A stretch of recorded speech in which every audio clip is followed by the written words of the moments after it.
Hello, আসসালামু আলাইকুম সবাইকে রমজান মোবারক। দেখতে দেখতে রমজান মাস শেষ হয়ে গেল, সামনে ঈদ। রমজান মাস সবার জন্য অনেক গুরুত্বপূর্ণ। দেখেন, আমাদের সাথে সাথে আমাদের কিটি, সেও রোজা করে। এই যে দেখেন, ইফতারের সময় হয়েছে, ইফতার খেতে চলে আসছে। আর ও তো অন্য খাবার খেতে পারে না, তাই ওকে মাছ ভাত খেতে দিলাম। তারপর দেখেন, খাওয়ার পর থেকে ঘুম, মানে আমরা নামাজ পড়ে উঠলাম, তারপরও দেখি সে ঘুম, মানে এত ঘুমায় কি বলবো। মনে হয় আমার মতো হয়েছে, ঘুম প্রিয়। তারপর ভাবলাম যে আমি ওকে একটু ডিস্টার্ব করি, ঘুম থেকে জাগিয়ে দেই। এই জন্য ওর মাথায় ধরতেছিলাম, তারপর ওকে একটু হাত বুলাই দিচ্ছিলাম মাথায়।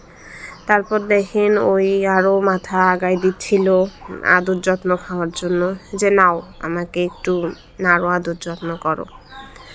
তারপর এই যে ওর মাথায় হাত বুলাই দিচ্ছি, ওই আরও মনে হয় আরাম পাচ্ছে, এই জন্য আগায় দিচ্ছিল। আমার এই বিড়ালটা কিন্তু অনেক শান্ত। ওর শুধু পেটটা ভরা থাকলেই ওর আর কোনো দুষ্টুমি করে না, শুয়ে বসে থাকে, ঘুমায়, কি বলবো, আরামপ্রিয়। তারপর আপনারা কারা কারা বিড়াল পছন্দ করেন আমাকে কমেন্টে জানাবেন। Thanks for watching. Allah Hafiz.